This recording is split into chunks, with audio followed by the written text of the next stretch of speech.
ராஜசிங்கம் நீரே, அல்பாவும் ஓமெகாவும் நீரே, வல்லாமை மேல ஞானம் மகிமையும் துதியையும் பெற்றுக்கொள்ள பாத்திரர் நீரே. கை தட்டி சொல்லுங்க. யூதாவின் ராஜசிங்கம் நீரே, அல்பாவும் ஓமெகாவும் நீரே, வல்லாமை மேல ஞானம் மகிமையும் துதியையும் பெற்றுக்கொள்ள பாத்திரர் நீரே. பாவமானிரே எம்மை நீதியாக்கிட, சாபமானிரே நோய்கள் தீர்த்திட, ஏழையானிரே எங்கள் பாவமானிரே எம்மை நீதியாக்கிட, சாபமானிரே காயமானிரே எங்கள் நோய்கள் தீர்த்திட. நீரென்றும் எந்த நல்ல மேய்ப்பா, என்னாலும் தாழ்ச்சியாடையேனே, அமர்ந்த தண்ணி பசும் புல்களே என்னை நித்தம் காக்கும் நல்ல தேவனே. நீரென்றும் எந்த நல்ல மேய்ப்பா, என்னாலும் தாழ்ச்சியாடையேனே, அமர்ந்த தண்ணி பசும் புல்களே என்னை நித்தம் காக்கும் நல்ல தேவனே. பகைவர் முன்பாக வந்து ஆயத்தம் செய்து, என் தலையை எண்ணெயா அபிஷேகமும் செய்தே, ஜீவனாலெல்லாம் நன்மை கிருபை தொடருவே, நான் கர்த்தர் வீட்டினில் நீடித்து வாழ்வேனே. பகைவர் முன்பாக வந்து ஆயத்தம் செய்தே, என் தலையை எண்ணெயால் ஜீவனாலெல்லாம் நன்மை கிருபை தொடருவே, நான் கர்த்தர் வீட்டினில் நீடித்து வாழ்வேனே. கை தட்டி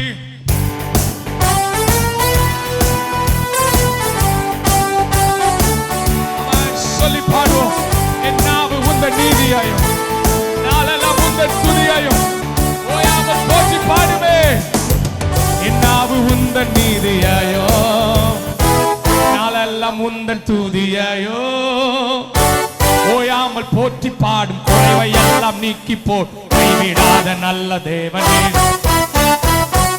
நாவு உந்தன் நீதியாயோ, நாளெல்லாம் உந்தன் துதியாயோ ஓயாமல் போற்றி பாடும். குறைவை எல்லாம் நீக்கி கைவிடாத நல்ல தேவனே. பாடுங்க. உமது மகிமையின் ஐஸ்வர்யத்தின் படி குறைவுகள் எல்லாம் நிறைவாக்கும் தேவனே. யெகோவாயிரே நீர் எந்த நேசன், போதுமானவரிலும் மிகவும் அதிகமான உமது மகிமையின் ஐஸ்வர்யத்தின் படி என் குறைவுகள் எல்லாம் நிறைவாக்கும் தேவனே. யெகோவாயிரே நீர் எந்த நேசனாய், போதுமானவரிலும். சொல்லுங்க. யூதாவின் ராஜசிங்கம் நீரே, அல்பாவும் ஓமெகாவும் நீரே, வல்லமை பேல ஞானம் மகிமையும் துதியையும் பெற்றுக்கொள்ள பாத்திரர் நீரே. யூதாவின் ராஜசிங்கம் நீரே, அல்பாவும் ஓமெகாவும் நீரே, வல்லமை பேல ஞானம் மகிமையும் துதியையும் உங்க சதத உயர்த்தி. பாவமானிரே எம்மை, பாவமானிரே காயமானிரே, ஏழையானிரே. சொல்லுங்க. பகைவர் முன்பாக, பகைவர் முன்பாக பந்தி ஆயத்தம் செய்து, என் தலையை எண்ணெயா அபிஷேகமும் செய்தேன். ஜீவனாலெல்லாம் நன்மை கிருபை தொடருமே. உமது மகிமையின் ஐஸ்வர்யத்தின் படி என் குறைவுகள் எல்லாம் நேரை. யெகோவாயிரே போதுமானவரிலோ, உமது மகிமையின் ஐஸ்வர்யத்தின் படி குறைவுகள் எல்லாம் நிறை. யெகோவாயிரே நீர் எந்த நேசனாய், பகைவர் முன்பாக பந்தி ஆயத்தம் செய்தே, என் தலையை எண்ணெயால் அபிஷேகமும் செய்தேன். ஜீவனாலெல்லாம் நன்மை கிருபை தொடருவே, நான் கர்த்தர் வீட்டினில். ஜீவனாலெல்லாம் நன்மை கிருபை தொடருவே, வளருமே. நான் கர்த்தர் வீட்டினில், நான் கர்த்தர் வீட்டினில், நான் கர்த்தர் வீட்டினில் நீடித்து. கை தட்டி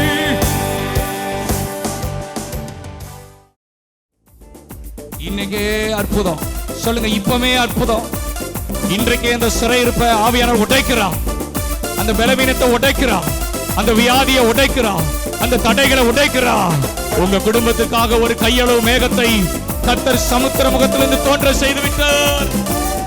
ஒரு பெருமழை நீரச்சல் சத்தம் ஓ என் காதுல கேட்கிறது.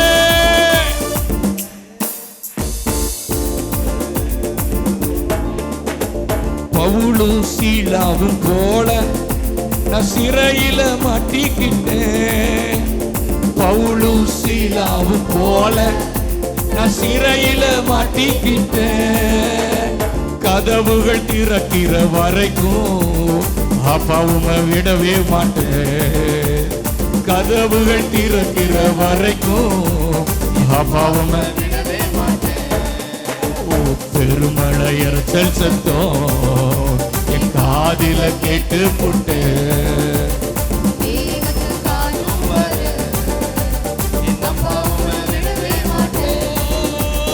பெருமழை இறைச்சல் சத்தம் என் காதில கேட்டு புட்டு. மேகத்தை காணும் வர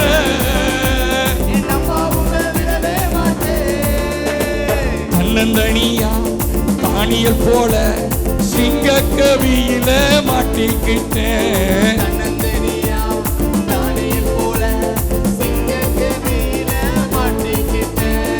அபிஷேகம் இல்ல, பயம் இப்போ இல்ல, சிங்கவாய கட்டிட்டீங்க.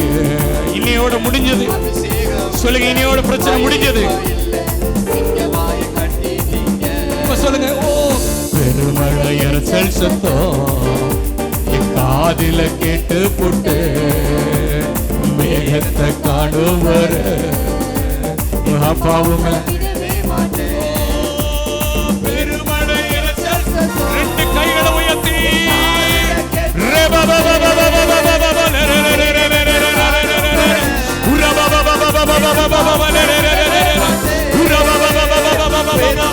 இப்பொழுதே ஆவியானுடைய அசைவாடுதல் ஒரு பெருமழையின் ஆசீர்வாதம்.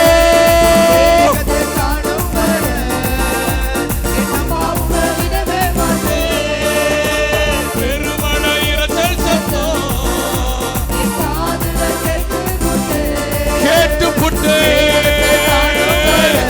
இனி அற்புதம் தான், இனி ஆசீர்வாதம் தான், இனி மேன்மைதான், இனி உயர்வதான். இயேசுவின் நாமத்தினாலே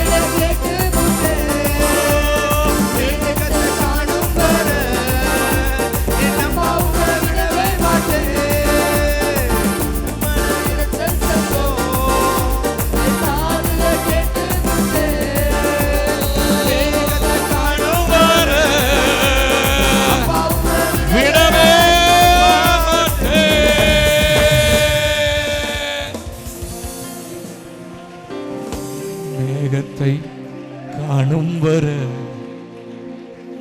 அப்பாவுமே விடவே மாட்ட சொல்லுங்க. இந்த மகிமையின் மேகம் ஆண்டவரே எங்களை மூடணும். ஆண்டவரே ஏசாமி மகிமையின் மேகம் எங்களை மூடணும். ஆண்டவரே அப்படி ரெண்டு கையை வைத்து ஆராதித்து அப்படி முடிப்போம். இயேசுவே வாழ்க்கை பயணத்திலே மேக துணையாய் வருபவரே. வாழ்க்கை பயணத்திலே மேக துணையாய் வருபவரே. உம் வார்த்தையின் திருவுணவா வளமாய்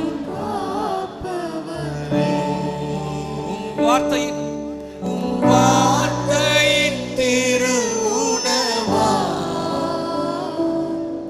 என்னை வளமாய் காப்பவர். மறுபடியும் நீங்க மட்டும் சொல்லுங்க. நீங்க மாத்திரம் வாழ்க்கை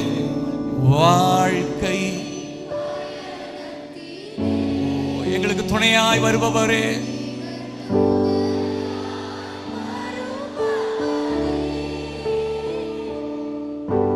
வாழ்க்கை எங்களுக்கு துணையா வாங்கப்பா.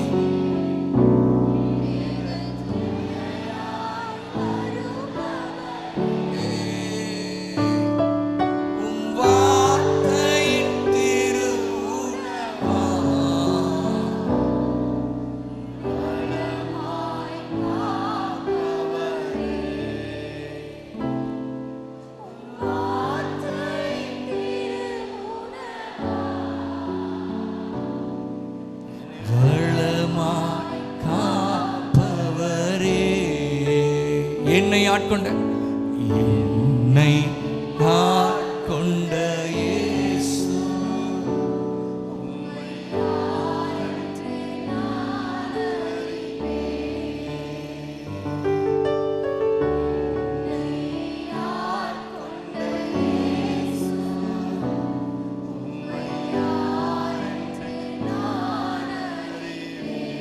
உண்மை உள்ளவரே,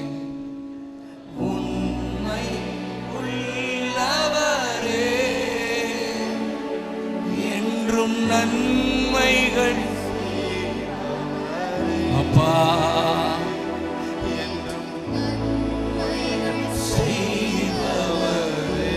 அவர் ஒரு நாள் ஒருபோது நமக்கு தீங்கு செய்ததில்லை. அவர் எந்நாளும் நமக்கு நன்மை செய்கிறவர். சொல்லுங்க, எனக்கு நன்மை செய்கிறவர்ப்பா.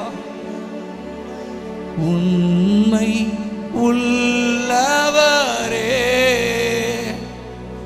என்றும் நன்மைகள் செய்பவரே,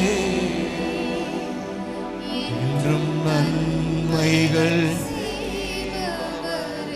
கையை தட்டி இந்த காலை ஆராதனைக்காக, அவருடைய பிரசன்னத்துக்காக, ஒரு கையளவு மேகத்தை கர்த்தர் நம்முடைய வாழ்க்கையில தோன்றினதற்காக, அற்புதத்தை நம்முடைய கண்கள் கண்டதற்காக நல்ல கையை தட்டி ஒரு நிமிடம். இன்னைக்கு நம் மத்தியில் தேவ மனிதர் வந்திருக்கிறார். அருமையான அண்ணனை வந்து ஏறக்குறைய ஒரு 18 ஆண்டுகளாக எனக்கு தெரியும். மேன் ஆஃப் ப்ரேயர், ஜபம் என்றால் அண்ணனை தான் நான் என் மனசில் எப்போது நினைப்பேன். மோகன் சீன் இருக்கிறாங்க, ஆனால் எனக்கு எப்போது மனசில் வர்ற ஒரு தேவ மனிதர் அண்ணன் நம்மத்தில் இருக்கிறது. நன்றி. ஒரு தீர்க்கதரிசியை கைத்தட்டி வரவேற்போம். பாஸ்டம்மா வந்திருக்காங்க, உங்களை வரவேற்கிறோம். கர்த்தர் நல்லவர்.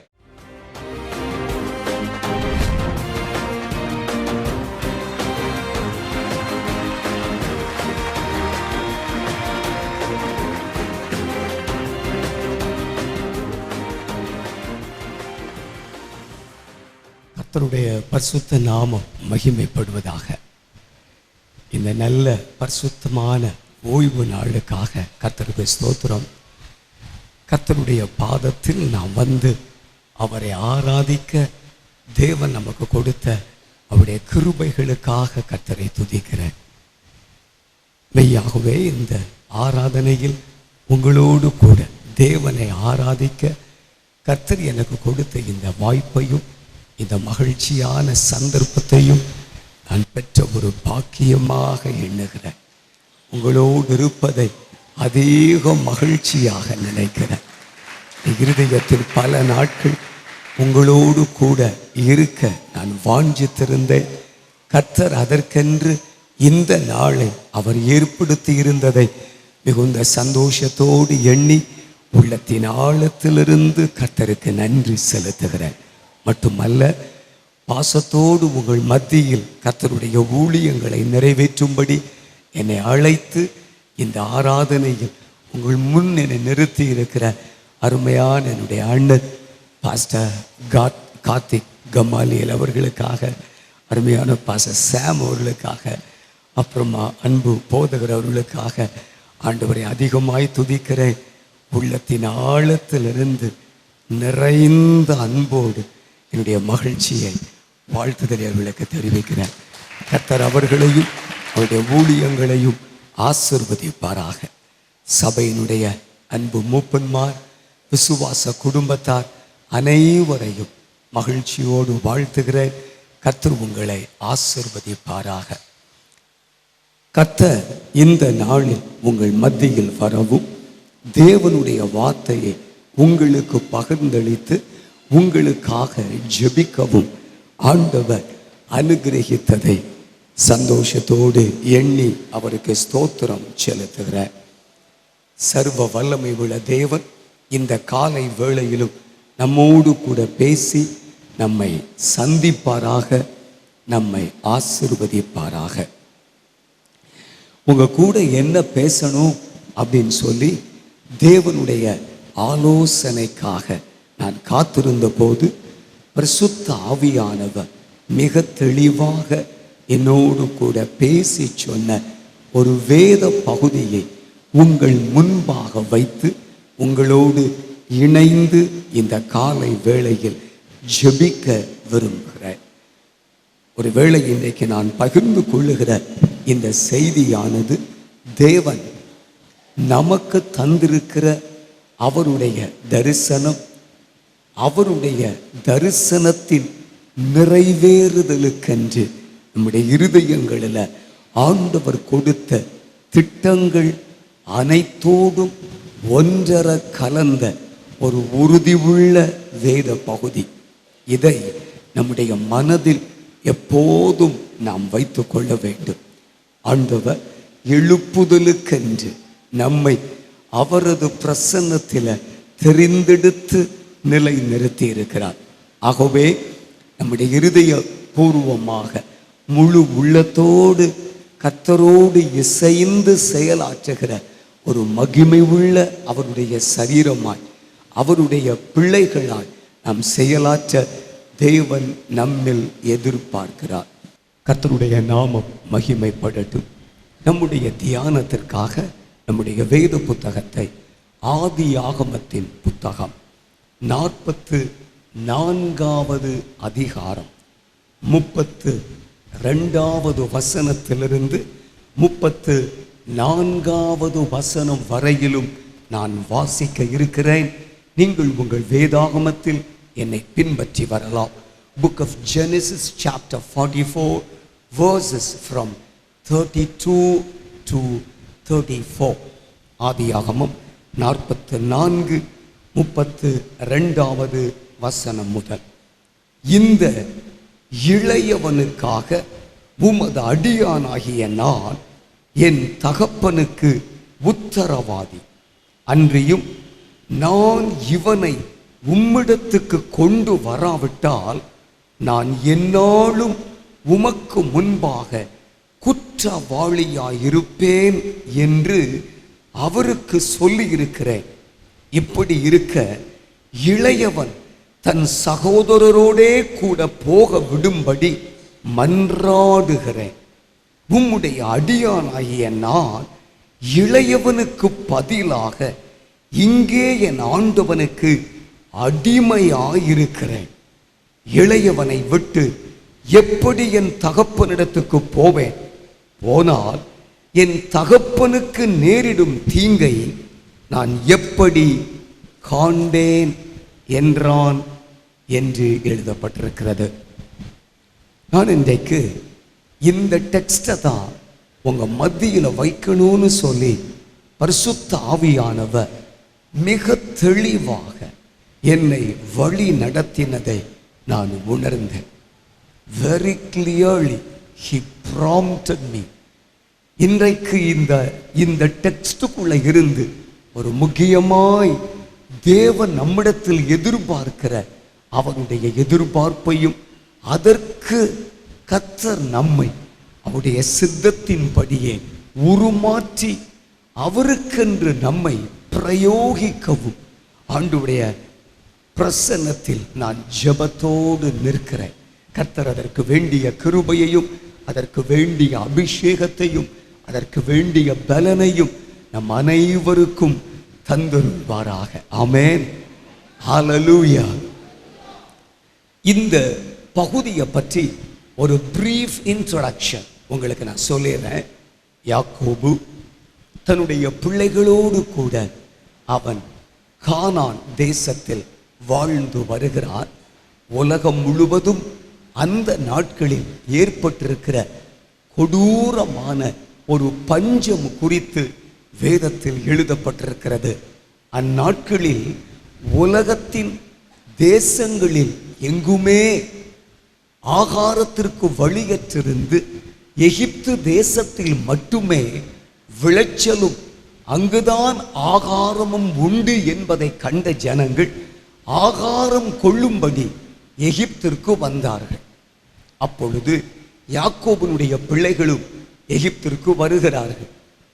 ஆகாரம் கொள்ள வந்த அவர்கள் முதன்முறை வரும்போதே யோசேப்பிற்கு, அதாவது ஏற்கனவே யோசேப்பு எகிப்தில் இருக்கிறான், அவன் எகிப்தில் இருக்கிறான், அவனுடைய சகோதரர்களுக்கு தெரியாது.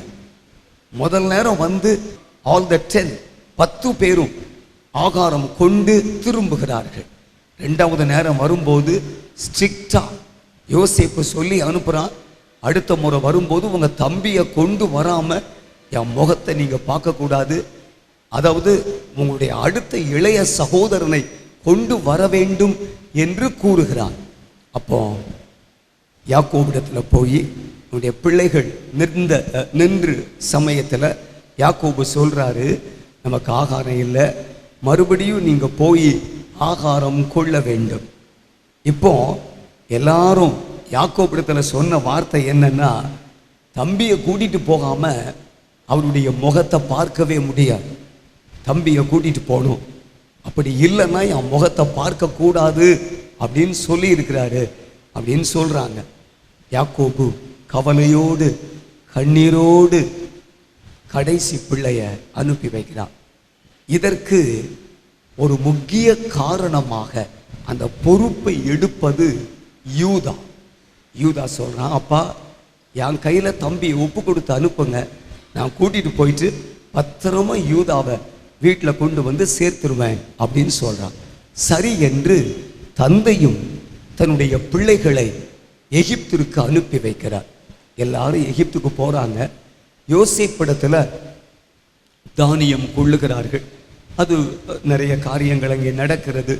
இப்போ அவர்கள் தானியம் கொண்டு திரும்புகிற வழியில யோசேப்பு அந்த அந்த பாத்திரம், வெள்ளி பாத்திரம் பென்யமீனுடைய சாக்குல கட்டப்பட்டிருக்கிறதையும் எல்லாருடைய பண முடிப்பும் அவரவர்களுடைய சாக்குக்குள்ள இருக்கிறதையும் அவர்கள் கண்டுபிடித்து திகைத்து போய் திரும்பி வருகிறார்கள். வந்து யோசேப்புக்கு முன்பாக நிற்கிறார்கள்.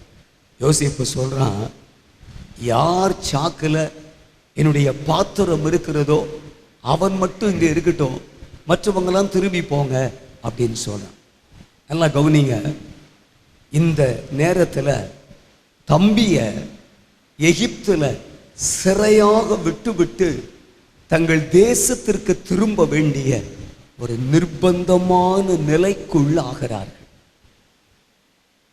இப்படிப்பட்ட ஒரு காலகட்டத்தில் யோசேப்புக்கு முன்பு மன்றாடுகிறவனாக தன்னை விளங்க பண்ணுகிறவனை இந்த வசனங்களில் பார்க்கிறோம். அவனுடைய பெயர் யூதா. யூதா, the fourth son of Jacob. இந்த மகன் யோசேப்புக்கு முன்பாக போய் நின்று யோசேப்பிடத்தில் தன்னுடைய சகோதரனுக்காக, தன்னுடைய தம்பிக்காக மன்றாடி ஜெபிக்கிறான். இன்றைக்கு நான் உங்க மத்தியில பிரசங்கிக்க இருக்கிற இந்த டெக்ஸ்ட் ஒருவேளை மன்றாடுகிறவனுக்குள்ள தேவன் எதிர்பார்க்கிற சில கேரக்டர் அல்லது நம்முடைய சுபாவங்கள் எப்படிப்பட்டதா இருக்கணும், மன்றாட்டு ஜெபம் என்பது அல்லது மன்றாடுகிற ஒரு மனிதன் எத்தன்மை உடையவனாய் தேவனுக்கு முன்பு தன்னை விளங்க பண்ண எதிர்பார்க்கப்படுகிறான் அப்படின்றத இந்த 3 வசனங்களுக்குள்ள இருந்து 7 வார்த்தைகளை உங்களுக்கு சுட்டி காண்பிக்க விரும்புகிறேன். 7 வார்த்தைகள் இந்த 3 வசனங்களுக்குள் இருக்கிறது. அந்த 7 வார்த்தைகளையும் சுட்டி காண்பித்து விட்டு மன்றாடி ஜெபிக்கிற அந்த காரியத்தை உங்கள் முன்பாக வைக்க விரும்புகிறேன். முதல்ல அந்த 7 வார்த்தையையும் உங்களுக்கு சொல்லிடட்டுமா? 32வது வசனத்தில் 3வது லைன்ல வருது பாருங்க. உத்தரவாதி. அண்டர்லைன் பண்ணிக்கங்க, அல்லது அப்படியே ஒரு சர்க்கிள், ஒரு ரவுண்ட் போட்டுக்கங்க. உத்தரவாதி. நம்பர் 2, 2, 5வது அந்த லைன்ல குற்றவாளியா இருப்பேன், அதை அண்டர்லைன் பண்ணிக்கங்க, அல்லது you just make a circle. குற்றவாளியாக இருப்பேன். நம்பர் 3, 33வது வசனத்தின் 3வது லைன்ல வருது, மன்றாடுகிறேன், மன்றாடுகிறேன். அடுத்து 4வது லைன்ல வருது, பதிலாக, பதிலாக. அதை அண்டர்லைன் பண்ணிக்கங்க. நம்பர் 5, 5, அந்த வசனத்தினுடைய இறுதி லைனை பாருங்க, அடிமையாயிருக்கிறேன், அடிமையாயிருக்கிறேன். 6வது 34வது வசனத்துல படிக்கிறோம், இளையவனை விட்டு எப்படி என் தகப்பனிடத்துக்கு போவேன், எப்படி போவேன், எப்படி போவேன். அடுத்தது கடைசியில பாருங்க, நான் எப்படி காண்பேன், எப்படி காண்பேன். 7 காரியத்தை குறித்து இந்த 3 வசனங்களுக்குள்ள எழுதப்பட்டிருக்கிறது. மன்றாடுகிற ஒரு மனிதனுடைய இருதயம் எத்தன்மை உடையதா இருக்கும் என்பதை இந்த டெக்ஸ்ட படிக்கும் போது நம்மால் தெளிவாக விளங்கிக் கொள்ளக்கூடிய ஒரு ஆன்மீக சத்தியத்தை பரிசுத்த ஆவியானவர் இந்த இடத்துல எழுதி தந்திருக்கிறதை நான் கண்டபோது பிரமித்து போய்விட்டேன். அப்பா, ஒருவேளை எல்லாரும் என்னை கவனியுங்கள், யூதா பலத்ததினால் ராஜாதிபத்தியம் அவனுடையதாயிற்று என்று 1 நாளாகமம் 5வது அதிகாரத்தின் 2வது வசனத்துல படிக்கிறோம். ராஜாதிபத்தியம், அதாவது ஆளுகிற அந்த கிருபை யாக்கோபுடைய குமாரரில் யூதா கோத்திரத்துக்கு கிடைத்தது. ராஜாதிபத்தியம் ஆளுகிறதற்கென்று முன் குறித்து தெரிந்து கொள்ளப்பட்ட ஒரு பிள்ளை. அவன் பலத்தவன். அவனை வேதத்தில் சித்தரிக்கும் போது அவன் ஒரு பால சிங்கம், அவன் ஒரு சிங்கம் என்றே வேதத்தில் அவன் வரையறுக்கப்பட்டிருக்கிறத, அல்லது தீர்க்க தரிசனமாய் அவனை குறித்து எழுதப்பட்டிருக்கிறத ஆதியாகமம் 49வது அதிகாரத்துல படிக்கிறோம்.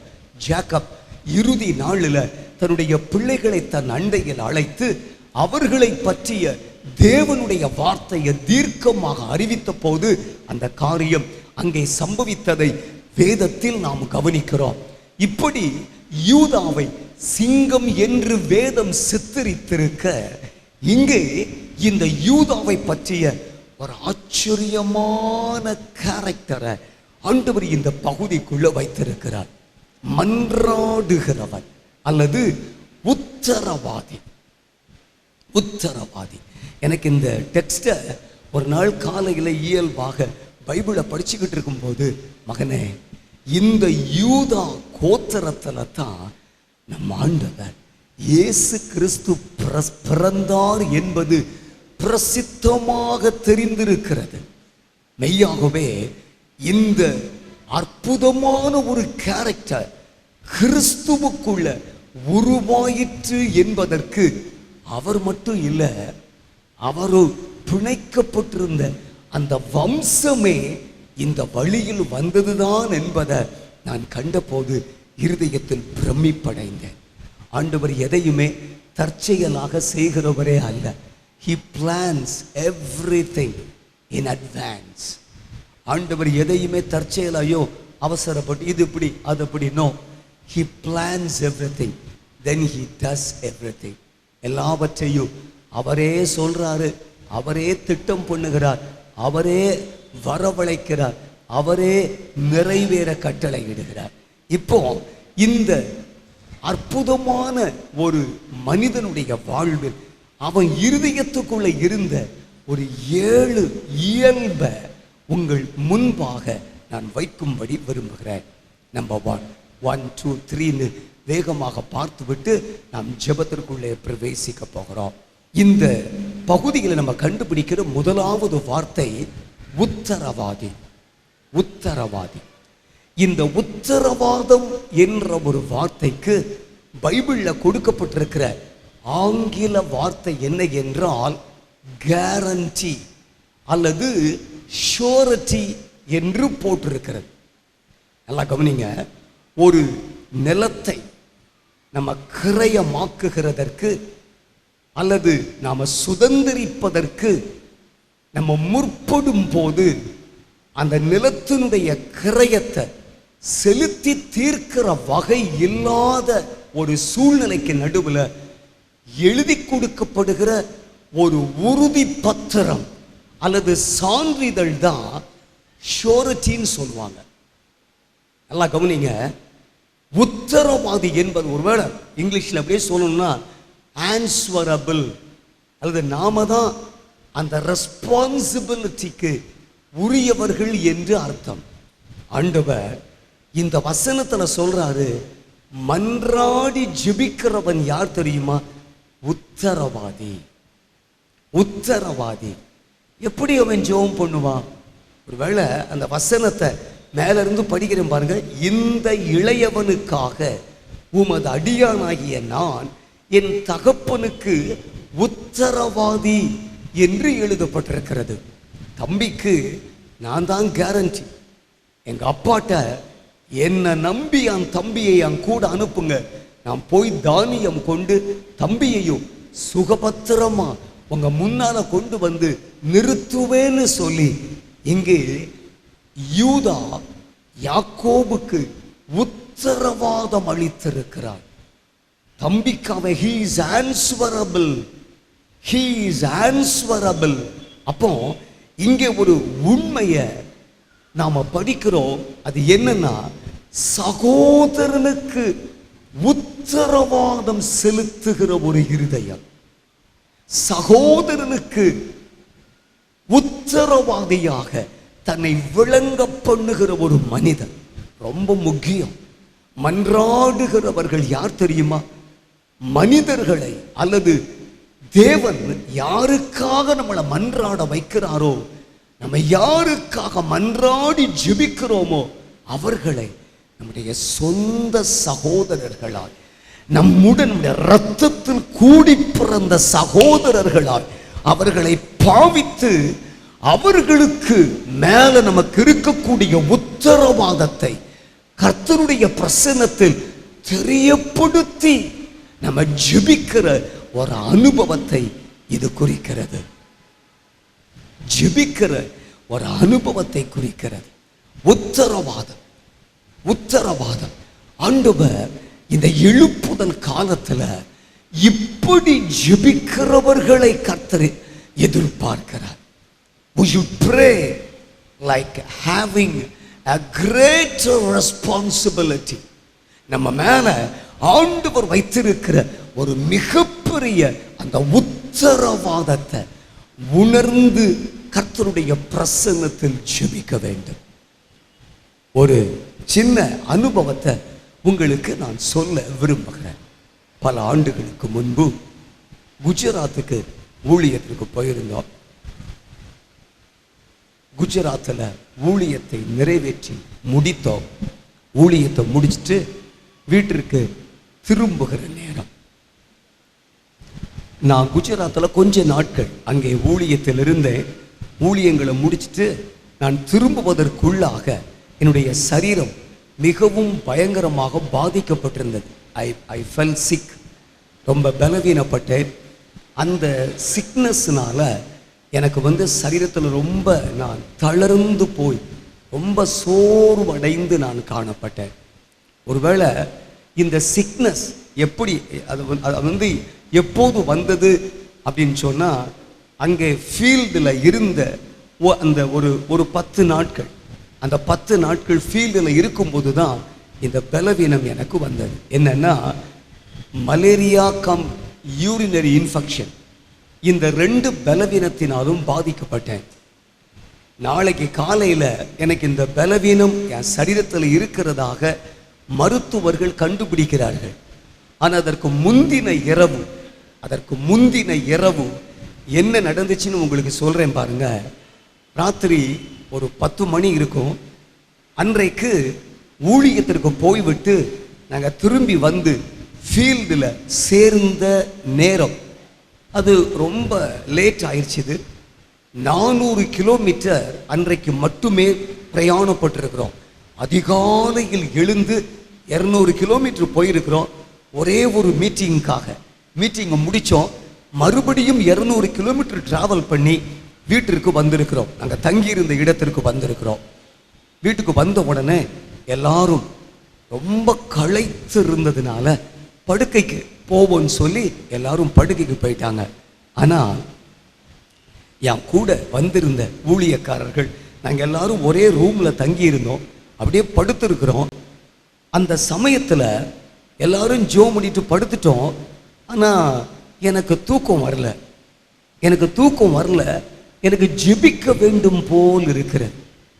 ரெண்டாவது, நான் அப்படியே என்னுடைய படுக்கையில் அப்படி படுத்து அப்படி இருக்கிற சமயத்திலேயே ஆண்டவர் எனக்கு பக்கத்தில் வந்து என்னை பார்த்து சொல்கிறாரு, மகனே ஜெபம் பண்ண போகிறோம், நான் உன் கூட சேர்ந்து ஜெபிக்க விரும்புகிறேன், ஜெபம் பண்ணு அப்படின்னு சொல்கிறார். உடனே சரி ஆண்டவரே அப்படின்னு சொல்லி நானும் ஏசப்பாவும் ஜெபிக்க ஆரம்பித்தோம். என் கூட உள்ளவங்கெல்லாம் அன்றைக்கி பிரயாணம் குஜராத்தில் உள்ள ரோடு வசதியெல்லாம் நான் சொல்கிற காரியம் ஒரு ஒரு ஒரு 25 வருஷத்துக்கு முந்தி நடந்த ஒரு சம்பவம். நான் போயிருக்கிறேன். அந்த அந்த அந்த நாட்களில் ரொம்ப களைத்து போய் என் கூட உள்ள சகோதரர் நல்லா தூங்கிக்கிட்டு இருக்காங்க. 10 மணிக்கு ஜெபிக்க ஆரம்பித்தேன். என் ஜெபத்தை நான் செய்து முடித்து கண்களை திறந்துட்டு வாட்சை எடுத்து டைம் என்னன்னு பார்க்குறேன். It was 6:30 in the morning. 6:30 மணி. 10 மணிக்கு ஜெபிக்க கர்த்தருடைய பிரசன்னத்தில் மண்டிக்கிட்டேன். அன்றைக்கி ராம் முழுவதும் நானும் ஏசப்பாவும் மட்டும்தான். there was nobody with me. எப்படி ஜெபம் பண்ண அப்படின்றத என்னால் விளக்கவே முடியவில்லை. I was totally அப்படியே கர்த்தருடைய பிடிக்குள்ள அகப்பட்டிருந்த ஒரு மனிதனை போல இருந்தேன். ஆண்டவர் என் கூட இருக்கிறாரு. நானும் ஏசப்பாவும் அன்றைக்கு ராம் முழுவதும் கர்த்தருடைய பிரசன்னத்தில் ஜெபித்திருக்கிறேன்.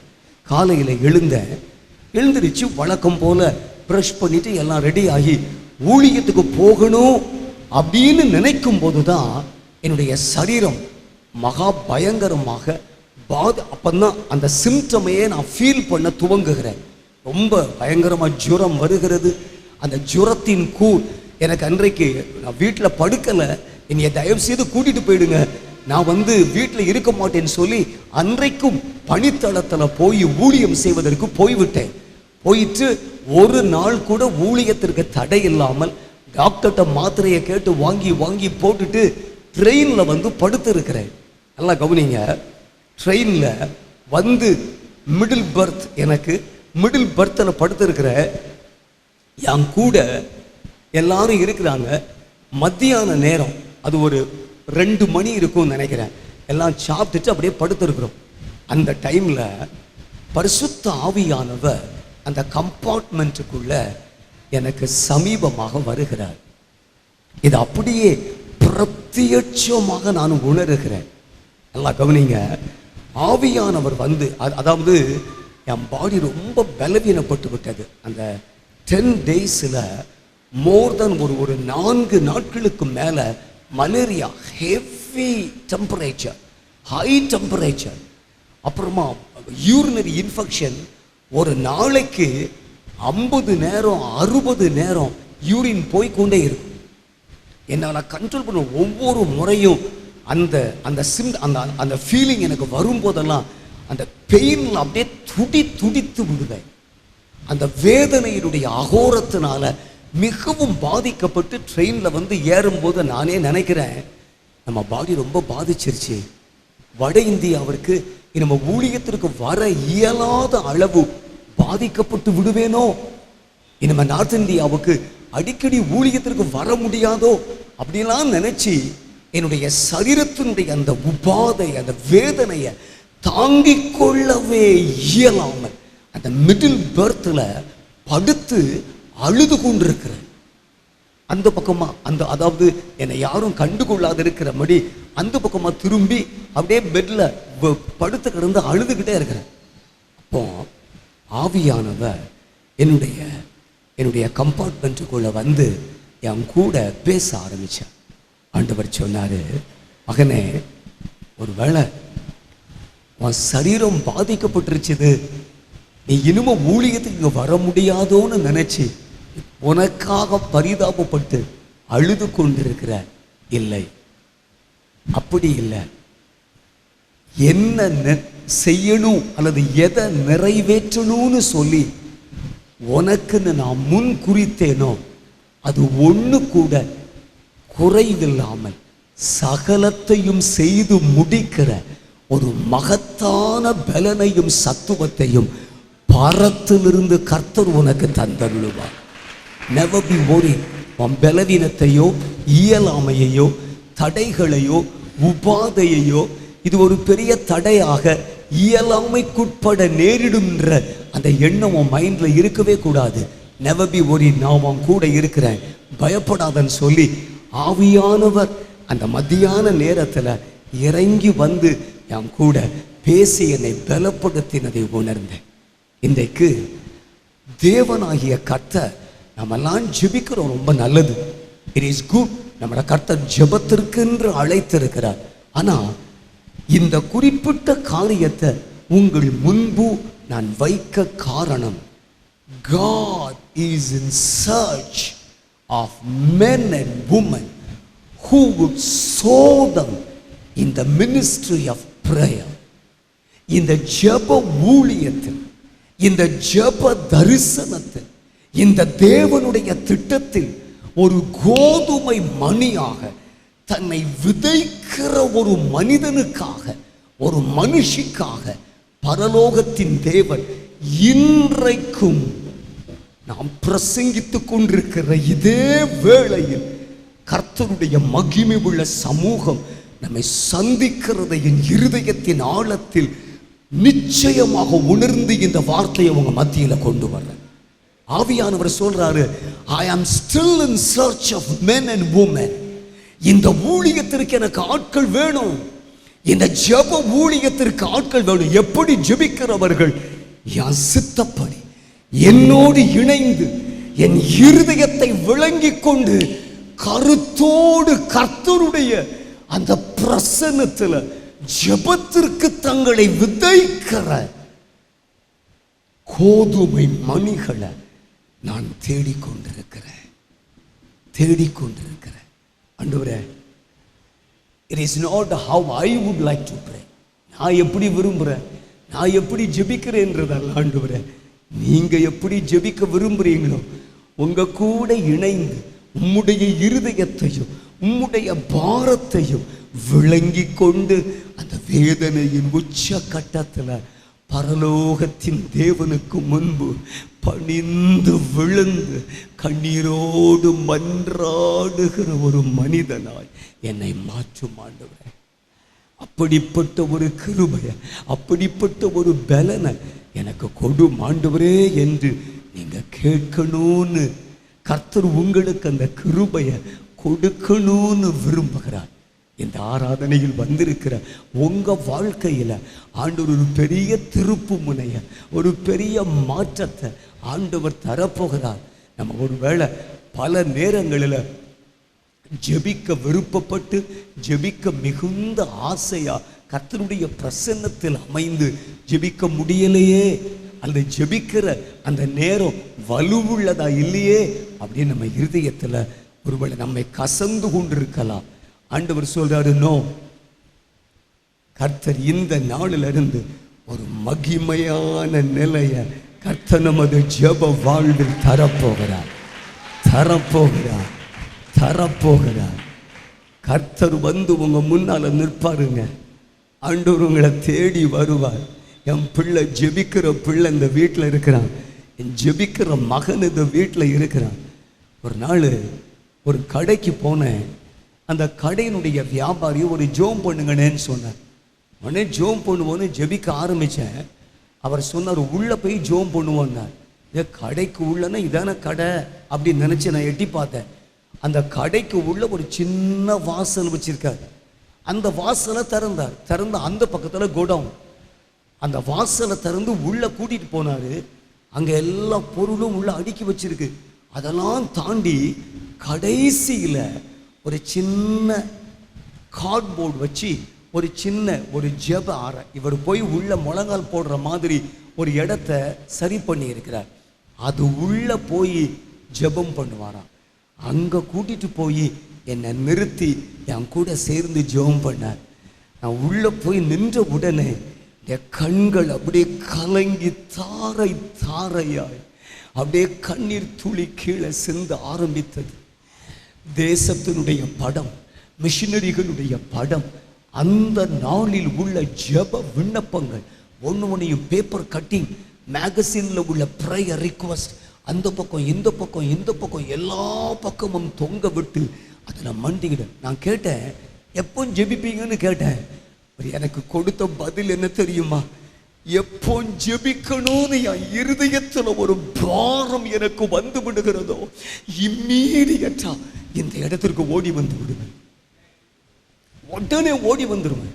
என்னுடைய வேலை, என்னுடைய காரியம், உடனே என்னுடைய கடையில் உள்ள தம்பிக்கிட்ட சொல்லுவேன், இருப்பா கொஞ்ச நேரம் உட்காந்துக்க, நான் போய் ஜெபிட்டு வந்துடுறேன்னு சொல்லி ஜெபிக்க ஓடுவாராம், ஜெபம் பண்ணுவாராம். உத்தரவாதம். ஆண்டவர் இந்த உலகத்தில் உள்ள மக்களை யாரோ தீவிரவாதி, குடிகாரன், விபச்சாரக்காரன் அப்படின்ற கண்ணோட்டத்தோட பார்க்காம அவனை நம்முடைய பிரதர், நம்முடைய தம்பி அப்படின்னு பார்க்கணும். இங்க போட்டிருக்கு, இளையவனுக்காக, தம்பிக்கு நான் உத்தரவாதிங்க. எங்க அப்பாவுக்கு நான் உத்தரவாதி. என் தம்பிக்காக நான் உத்தரவு சொல்ல வேண்டியவன். என் தம்பி எங்க விட்டுட்டு நான் எங்க அப்பாட்ட போகவே முடியாது. அப்படித்தான் அவன் சொல்றான். முதலாவது அவனுடைய இருதயத்திலிருந்து சொல்ற வார்த்தை, நான் உத்தரவாதி. நம்பர் 2.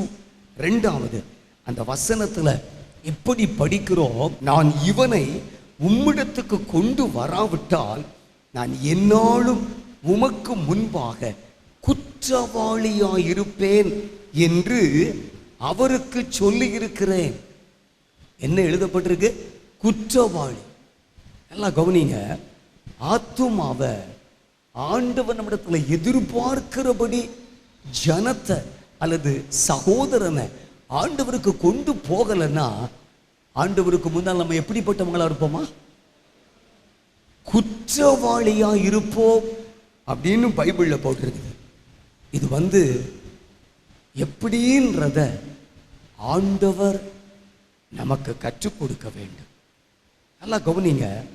கர்த்தருடைய பிரசன்னத்துல போய் நாம நிற்கும் போது ஆண்டவர் நம்மை பற்றி கொண்டிருக்கிற எதிர்பார்ப்பிற்கு உகந்தது போல இந்த புவி வாழ்வில் நம்ம வாழலைன்னா, அல்லது தேவனை சேவிக்கிற ஒரு கருத்துள்ள இருதயம் இல்லைன்னா, அங்க போனதுக்கு பிறகு ஆண்டவர் சொல்றாரு குற்றவாளியா இருப்பார். இது உண்மையா?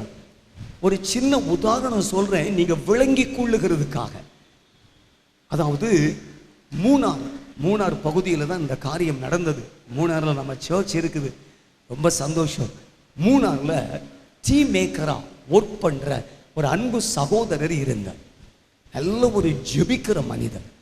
ஒரு நாள் படுத்து நித்திரை செய்யும் போது அவருக்கு ஒரு சொப்பனம் வந்துச்சான்.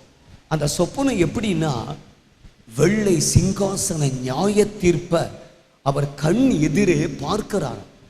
அப்படியே கோடான கோடி ஜனங்கள் கண்ணு முன்னால திரண்டு நிற்கிறார்கள். வெள்ளை சிங்காசனத்துல கர்த்தர் ராஜாதி ராஜாவா உட்கார்ந்து இருக்கிறார். நியாயாசனம், அங்கே புத்தகங்கள் திறக்கப்படுகிறது.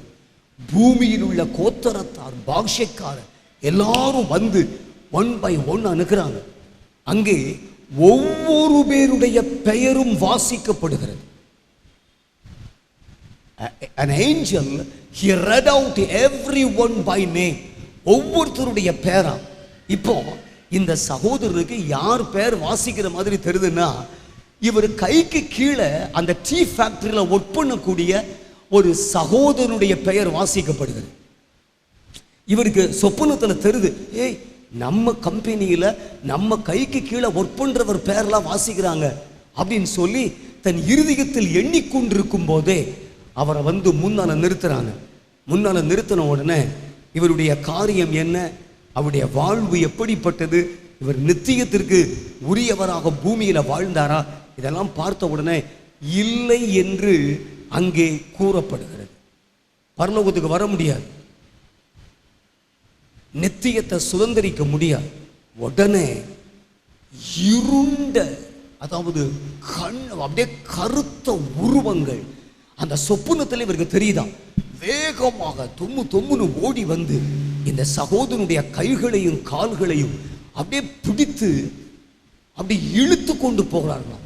சத்தம் விடுகிறாராம், பயம், அலறுகிறாராம். அப்படி அலறி அவர் துடிக்கும் போது அவரை இழுத்து கொண்டு போகிற வழியில இந்த சகோதரன் நின்று கொண்டிருக்கிறார். டீ மேக்கர் அங்கதான் நிற்கிறார், அந்த கூட்டத்திற்கு நடுவில் நிற்கிறார். அப்போ இழுத்து கொண்டு போகப்பட்ட மனிதன் திடீர்னு தன்னை இழுத்து கொண்டு போகிற அந்த கருத்த உருவம், வெயிட் வெயிட் வெயிட் அப்படின்னு வெயிட் பண்ண சொல்லிட்டு ஒரு க்ஷணத்துல இந்த டீ மேக்கரை சுட்டி காண்பித்து அந்த சகோதரன் பேசுகிறான். என்ன சொன்னாரன் தெரியுமா? சார் சார், நீங்க இந்த பூமியில உங்க கைக்கு கீழே நாங்க வேலை செய்யும் போது ஒரு நாள் கூட பரலோகத்துக்கு போறதுக்குரிய வழி ஏசப்பா மட்டும்தான். அவர்தான் பாவங்களை மன்னிக்கிறவர், அவர்தான் பரலோகத்திற்கு வழியானவர்னு சொல்லி ஒரு நாள் கூட எனக்கு சொல்லலையா பிரதர்? நீங்க சொல்லி இருப்பீங்கன்னா இன்னைக்கு நான் பரலோகத்திற்கு போயிருப்பேன், இன்னைக்கு நான் நரகத்திற்கு இழுத்து கொண்டு போகப்படுறேன்னு சொல்லி விம்மி விம்மி தேம்பி தேம்பி அழுது கொண்டே அவன் இழுத்து கொண்டு போகப்படுறத பார்த்தான். அப்படியே திடுக்கிட்டு விழித்து விட்டான். அவருடைய ஜெப நேரம் முடிந்தது. காலையில் ஆயத்தமாகி அவர் கம்பெனிக்கு போன உடனே அந்த குறிப்பிட்ட ஒர்க்கரை அவருடைய கண் தேடிக்கொண்டே இருந்ததா. அவர் வர்றதை பார்த்த உடனே வேகமா போய் அந்த சகோதரனை தன்னுடைய ஆபீஸுக்குள்ள அழைத்து கொண்டு உட்கார வைத்து ஆண்டவருடைய அன்பையும் ரட்சிப்பின் வழியையும் அவருக்கு கற்றுக் கொடுத்தாரா. என் அன்பு கர்த்தருடைய பிள்ளைகளை, ஆண்டவர் இந்த காரியத்தை குறித்து அந்த சகோதரனுக்கு சொல்லிக் கொடுத்தது என்ன தெரியுமா? நீ உன்னுடைய எல்லைக்கு உட்பட்டிருக்கிற ஜனங்களுக்கு உத்தரவாதி, இவங்களுக்கு நீதான் பதில் சொல்ல வேண்டியவர். இந்த ஆத்துமாக்களுடைய கணக்க உன் கையில தான் கேட்பேன், உன் கிராமத்தினுடைய கணக்க உன் கையில தான் கேட்பேன். உன்னுடைய கிராமத்திற்கு உன்னையே அபிஷேகித்து வைத்திருக்கிறேன், நீதான். அப்போ இந்த காரியத்தை அவர் மனதில் அறிந்து கண்ணீரோடு ஜெபித்து அந்த சகோதரனை கர்த்தருக்குள்ள வழி நடத்தினது போல ஆண்டவர் இன்றைக்கு நம்மளை பார்த்து என்ன சொல்றார் தெரியுமா? மன்றாடுகிறவர் எப்படி தன்னுடைய இருதயத்துல ஒரு ஆத்தும ரட்சிப்பை குறித்த ஒரு ஆழமான உறுதி உள்ள சிந்தை உடையவனாய் இருப்பான்னு யோசித்து பாருங்களேன். ஆண்டவரே, எங்க கிராமத்தில் உள்ள ஒரு ஆத்துமா கூட நரகத்துக்கு போயிடக்கூடாது. என் பள்ளிக்கூடத்தில் என் கூட வேலை செய்கிற ஒரு ஆசிரியை கூட நரகத்துக்கு போயிடக்கூடாது. என் கூட வேலை செய்கிற என் கம்பெனியில் உள்ள ஒரு வேலைக்கான நரகத்திற்கு போயிடக்கூடாது. எனக்கு அறிமுகமானவர்கள், என்னுடைய சிநேகிதர்கள் ஒருவர் கூட நரகத்திற்கு போக நான் விடமாட்டேன் ஆண்டவரே. அவர்களுக்கு நான் உத்தரவாதி அப்பா. அவங்களை உங்க பிரசன்னத்துல கொண்டு வந்து நிறுத்தலனா நான் குற்றவாளியாய் இருப்பேன் என்பதாக எழுதப்பட்டிருக்கிறத இந்த வசனத்தில் படிக்கிறோம். உங்களுக்கு ஒரு உண்மை தெரியுமா? ஆண்டவர் நம்மை ரட்சித்து இந்த பூமியில் அவருக்கென்று ஏற்படுத்தி வாழ நமக்கு தருகிற ஆயுசு நாட்களில் கர்த்தருக்கென்று ஆத்துமாக்களை ஆதாயம் பண்ண அழைக்கப்பட்டிருக்கிறோம். We are called for that. ஆண்டவர் அதற்கென்று நம்மை அழைத்திருக்கிறார். கர்த்தர் சொல்றாரு, ஆமா, ஆத்துமாக்கள் ஆதாயம் செய்ய தவறுவது குற்றத்திற்கு ஏற்ற ஒரு காரியம். It's a guilt. அது நம்ம அது ஒரு குற்றம். நம்முடைய மனசாட்சியை பயங்கரமாக பாதிக்கக்கூடிய ஒன்று, நம்முடைய மனசாட்சியை அழுத்தக்கூடிய ஒன்று. ஆண்டவர் இன்றைக்கு மன்றாடுகிறவனுடைய இருதயம் எப்படிலாம் இருக்குன்றதை நமக்கு காண்பிக்கிறார். நம்பர் 1, முதலாவது, அவன் உத்தரவாதம் செய்கிறவனாய் இருப்பான். 2, ஆத்துமாக்களை தேவனிடத்துல கொண்டு போகலன்னா அது ஒரு மிகப்பெரிய குற்றம், ஒரு தவறு என்பது போல தன் இருதயத்தில் உணருவான். நம்பர் 3, மூன்றாவது பாருங்க, இப்படி இருக்க இளையவன் தன் சகோதரரோடே கூட போக விடும்படி மன்றாடுகிறேன் என்று எழுதப்பட்டிருக்கிறது. மன்றாட்டு நல்லா கவனிங்க. மன்றாடி ஜெபிக்க அநேகர் விரும்புகிறத நான் அறிந்திருக்கிறேன். அநேகர் மன்றாடி ஜெபிக்கிறத நான் பார்த்திருக்கிறேன். பலருடைய அனுபவங்களை நான் கேள்விப்பட்டிருக்கிறேன். விசேஷமாக 15 வருஷங்கள் அண்ணன் மோகன் அண்ணன் கூட கர்த்தருடைய ஊழியத்தில் இருக்க தேவன் எனக்கு அனுகிரகித்தார். அண்ணன் ரொம்ப ஒரு ஆத்தும பாரத்தோடு கதறி பரிதபித்து துடிதுடித்து அழுகிற ஒரு தேவ மனிதன். அவருடைய ஜெப நேரங்களை நான் அறிவேன். அவங்க ஜெபிக்கும் போது ரொம்ப கண்ணீர் விட்டு தேம்பி தேம்பி கதறி கதறி அழுது ஜெபிப்பார்கள். மன்றாட்டு ஜெபத்துல அநேக விதங்கள் இருக்கிறது. ஒருவேளை போராடி ஜெபிக்கிற யுத்த ஜெபம் உண்டு. கருத்தோடு தேவ பிரசன்னத்தில் ஜெபிக்கிற ஊக்கமான ஜெப நேரங்கள் உண்டு. தோத்தரித்து கர்த்தருடைய பிரசன்னத்தில் ஜெபிக்கிற அப்படிப்பட்ட தோத்தர ஜெப நேரங்கள் உண்டு. ஆனா மன்றாடி ஜெபிப்பது என்பது ஒரு காரியத்தை குறித்து தேவனுடைய இருதயத்தை விளங்கி கொண்டு ஜெபிக்கிற ஒரு ஜெபம். Listen to me carefully. It is not at all from you. நீங்க அதை செய்யவே முடியாது. நீங்க நினைச்சா கூட அழ முடியாது. ஜெபத்துல நீங்க நினைச்சா கூட அழ முடியாது. எப்போ உங்களுக்கு அழுக வரும் தெரியுமா? ஆவியானவர் உங்களை நிரப்புகிறார் என்று வைத்துக் கொள்ளுங்க. அந்த பாரத்தை உங்களுக்குள்ள பிளேஸ் பண்றாருன்னு வைங்க. அப்பந்தான் இந்த இருதயம் நொறுங்கி அவருடைய பாரத்தை உங்களுடைய பாரமாக்கவும் அவரோடு இசைந்து கண்ணீரோடு ஜெபிக்கவும் அது ஏதுவாகும். நம்மளால முடியவே முடியாது. we cannot intercede. நாம மன்றாட முடியாது. இரண்டாவது, மன்றாட்டு என்பது தேவனுடைய பலிபீடத்திற்கு முன்பு கர்த்தருடைய எதிர்பார்ப்புக்கு உகந்த அவர் விரும்புகிற அந்த காரியத்தை ஆண்டவருக்கு கொடுப்பது. ஆண்டவர் அந்த காரியத்தை கொடுத்து ஒரு சின்ன உதாரணம் சொல்றேன் பாருங்களேன். மோசே ஆண்டவருடைய பிரசன்னத்துல போய் ஜெபம் பண்றாரு. எப்படி ஜெபம் பண்றாரு? இந்த ஜனத்தை மன்னித்தருள்வீர், ஆனால் மன்னித்தருளும், இல்லாவிட்டால் நீர் எழுதின உம்முடைய புத்தகத்திலிருந்து என்னுடைய பெயரை கிறுக்கி போடும் என்று எழுதுகிறார். இந்த ஜனத்துக்கு எப்படி ஜெபிக்கிறதுனே மோசேக்கு தெரியல. Listen to me. ஒருவேளை மோசேக்கு பரலோகத்துக்கு போறதுக்கு ஆசை இல்லையா? அல்லது மோசேக்கு தேவ ஜனத்தோட கர்த்தருடைய பிரசன்னத்துல மகிழ்ந்து களி கூர்ந்திருக்கிற அந்த விருப்பம் அவருக்கு இல்லையா? இருந்தது. இந்த உலகத்துல எதற்கு ஆராதனை, எதற்கு ஊழியம், எதற்கு ஜெபம், எதற்கு வேத தியானம், எதற்கு ஆத்தும் ஆதாயம், இதற்கெல்லாம் காரணம் பரலோகத்துக்கு போகணும், நித்தியத்திற்கு போகணும். அதுதான் நம்முடைய ஒரே லட்சியம். அப்படி இருக்க பரலோக வாழ்வையே கர்த்தருடைய பிரசன்னத்தில் ஆண்டவரே ஐ அம் ரெடி, இது கூட என் ஜனங்களுக்கு அவசியமானால் அதை கூட தரேன்னு சொல்றார். நல்லா கவனிங்க. நல்லா கவனிங்க. ஆண்டவரே, என் பிள்ளைங்க எப்படியாவது மன்னிக்கப்பட வேண்டும். இந்த ஜனங்கள் செய்த பாவத்துக்கு எனக்கு பரிகாரமே தெரியல ஆண்டவரே. எப்படி என் ஜனங்களுக்காக ஜெபிக்கனே தெரியல. ஆனா இப்படி ஜெபிக்கிறேன், ஒருவேளை என் ஜனங்களுக்காக யாராவது ஒருவர் நரகத்துல போய் அந்த அகோரத்தை அனுபவிக்க வேண்டிய ஒரு சித்திரவதைக்குள் தள்ளப்பட வேண்டுமானால் அதை கூட செய்யறதுக்கு நான் ரெடின்னு சொல்றேன். அதான் அந்த வசனத்தினுடைய அர்த்தம். I am ready even to be pushed inside hell to be tormented. ஆனா என் பிள்ளைங்க மன்னிக்கப்படணும், என் ஜனங்கள் பரலோகத்துக்கு வரணும், என் பிள்ளைகளுக்கு மன்னிப்பு வேணும். இந்த இரக்கத்துக்காக எதையும் கிரயமாக்க நான் ரெடின்னு சொல்றேன்.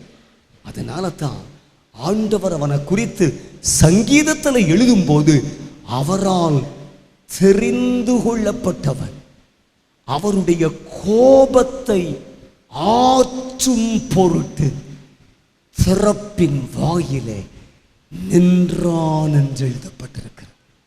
இந்த பக்கம் அழிவு, அந்த பக்கம் ஜனங்கள். அழிவின் வாசல்ல, அந்த திறப்பின் வாசல்ல மோசே நின்று, ஆண்டவரே